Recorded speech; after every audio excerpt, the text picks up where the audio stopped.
Well, good afternoon, everyone. It is indeed a great day to be in Macon County, and certainly it's a great day to be here in the chambers where we do a lot of work for our citizens. And to me, today is a very special time, not just for the people in this room, but the people all across the great city of Macon. So I'm pleased to be the person behind the mic today, but I'll let you know that we always work with a great team. And that's why on Tuesday, August the 19th, just a few short days ago, I recommended the fifth consecutive tax decrease for the citizens of Macon County. And not only that, the commissioners voted unanimously to pass that savings on to our citizens. Many of you have asked how we've been able to do this while we continue to fund our budget and while we continue to make important and fund all the departments that we have. And so many of our local governments around us, not only them, but the people that live in those communities, have asked us, how does Macon-Bibb County able to do this while we see an increase in our property taxes? Well, you know what? The reason is very simple. Very simple. It's called fiscal responsibility. This is when you balance your budget, you minimize your deficits, and you manage the debt levels to ensure that long-term financial health of our government. You know, we have moved our community forward by implementing policies that stimulate economic growth through investment in things like infrastructure, tourism, and innovation, while avoiding excessive regulation that stifles the business development. You know, those policies and investments have led to strong continued growth in Macon, and they ultimately allowed us to reduce the tax burdens on our residents. Even with these historic reductions, we are in a stronger financial position than we have ever been. If not, how else could we do the following? Number one, invest $50 million in roads and infrastructure, to pave 20 years of roads in just 1 year, to increase the public safety funding by $28 million, not just over a period of years, but each year annually, to construct a world-class amphitheater and begin planning for a world-class arena right here in our community, to design and to build a state-of-the-art convention center, expand the airport runway, build a brand new FBO that we all can be proud of and that everyone can see when they go by, and yes, attract new airlines and new transportation to Macon-Bibb County. At the same time, we'll be able to expand and significantly upgrade our law enforcement center, which I had the pleasure to review today. Our final person is going to look to create something special at the law enforcement center to take care of any issues we may have, because it's a priority. It's a priority just like all the other things that I just mentioned from our citizens. But not just that, we continue to build a stronger Macon together. And that's why we all unite to do things like welcome in a new national park in our community. Not only a new national park, the 64th in the United States and the first in Georgia. But we're not done looking for ways that we can help our people. The people of Macon-Bibb County that want it so much. Whether that's improving our neighborhoods or reducing the tax burden, especially for some of our most vulnerable citizens. On Tuesday, September the 2nd, I will be recommending to the Commission to pass a resolution asking our local legislative delegation to introduce legislation that will establish a new homestead exemption on ad valorem and property taxes, not just for Macon-Bibb County, but for Macon-Bibb County and the Bibb County's public school system. On the screen, you're going to see some information. And I'd like to take a couple moments just to go over what you're looking at. You can view a graduated scale of increased exemptions for ages 65, 75, and 85. One thing to keep in mind, this carries no income requirement at all. Doesn't matter what you make, which changes the way things have been done lately. As you can see by this property tax exemption chart that we have here, those that are 64 and under now receive only $7,000 from the county, $7,000 homestead exemption from the school system for a total of $14,000 exemption. This is the no income we're talking about. There is a 62 currently in place with the school system right now, but you can't make more than $8,000 or $10,000 per year. This new proposal at age 65 will allow the $7,000 for both the city and for the school system, an additional $10,000 on top of that for the city of Macon, an additional $10,000 on top of that for the Bibb County school system, for a total of $34,000 that a citizen will get off their home evaluations. At age 75, you receive those same two exemptions of $7,000. You'll receive the same two $10,000, but now you'll get an additional $15,000 from the school system and from the county, for a total of $64,000 off your evaluation for your property taxes. One important thing to note on age 75 is there are numerous properties in our community now, some over close to 300, that at age 75, because of the value of their homes, will no longer pay school taxes and no longer pay county taxes at all at that point. But it gets better. Too many times, I know many of our commissioners have heard it, our school board has heard it, at some point in time, the senior citizens of Macon Bibb County believe that they do not and should not have to pay school taxes. 85 years old on this bracket here, you can see full all the way across.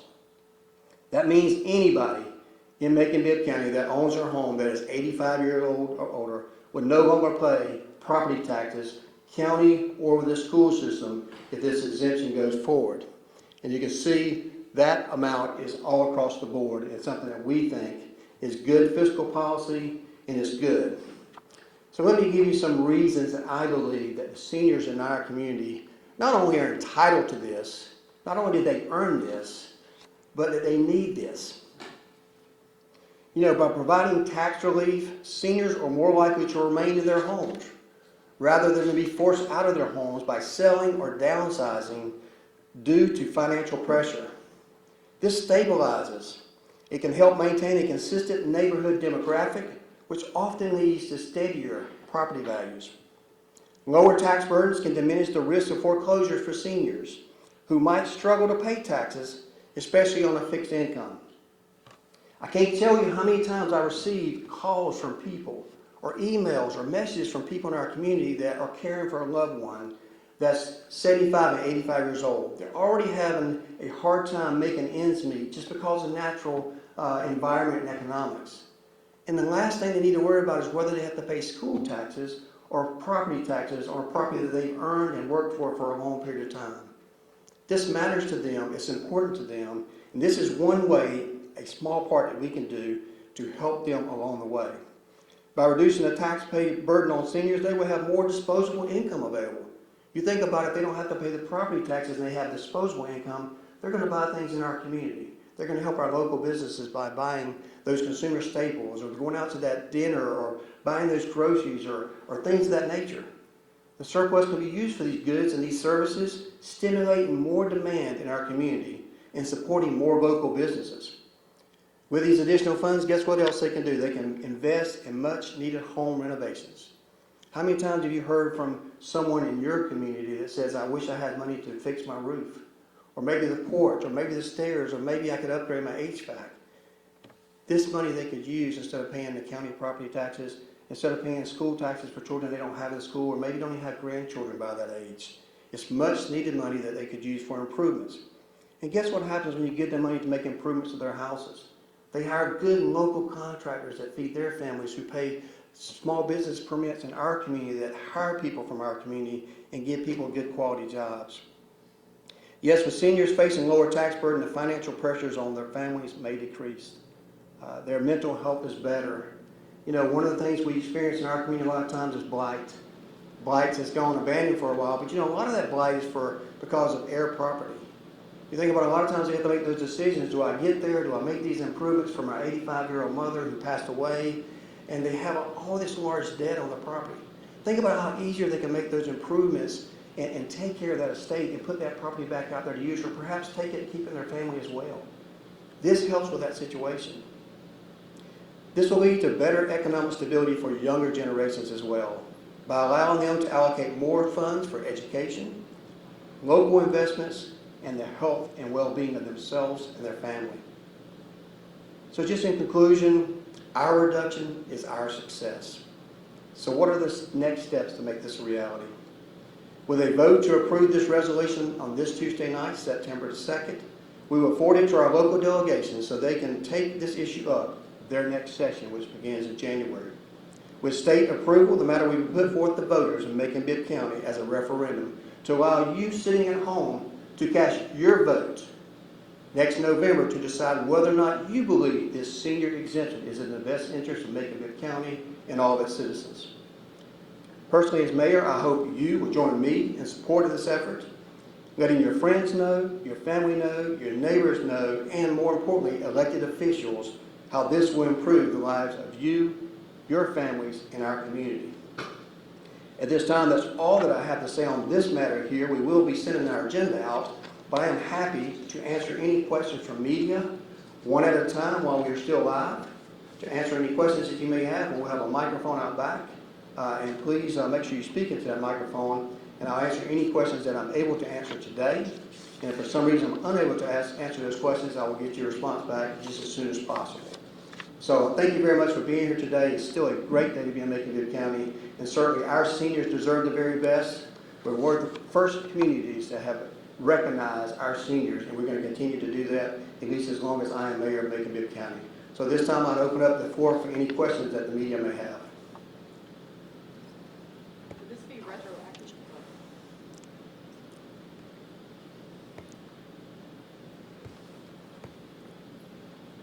Ms. Corey?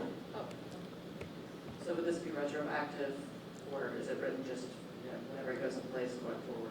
So the resolution will work its way through the commission, through the local delegation. Will pass the General Assembly, be signed by the governor, and if it's signed by the governor, it'll be on a referendum next November.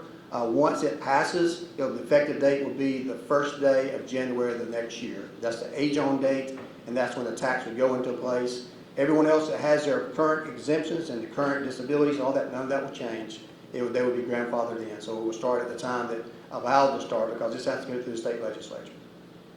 Yes, sir. Hi, good afternoon. So my question is, Bibb County School District, from what I can see from their tax digest, it looks like they have a deficit of about, I think, $17 to $20 million in, at least for this year, and that may go up or down in the next few years. Would this put more of a burden on them if this homestead exemption were to pass? Can you kind of explain a little bit more about how that works? Sure, I'll be happy to comment. Number one, we all have to be good stewards of our taxpayer dollars, regardless of whether you have the budget or you have a surplus. I have personally met with the leadership with the Bibb County school system. I believe that they are very supportive of this obligation. It will cost over the next 5 years for the county and for the school system combined approximately $7 million to make sure that we fund this appropriately. However, we have already met with them to discuss their budget and things that we can help them improve on their budget, and we're comfortable that not only will they be able to cover this amount, which is estimated about $670,000 a year in the current numbers, they'll be able to replace that with additional funds. And that'll come before commission sometime in late September or the 1st of October. So thank you for that question. I'll tell you that we are very good partners with our school system. They get some of the same complaints that we get about school taxes, and we can argue all day long about whether someone should pay them or not. We want our kids to get a quality education because that quality education helps our community lift our whole community up. Also provides a quality workforce for our community. So we would never do anything to disadvantage our public school system. We're doing everything within our power to lift them up. And this is something I believe they very much are in agreement of, but make no mistake, regardless, this will move forward with the state legislature. The voters will make that decision, and both of those voters pay the school system's budget and the county budget, and that's where the voices will be heard. Next question.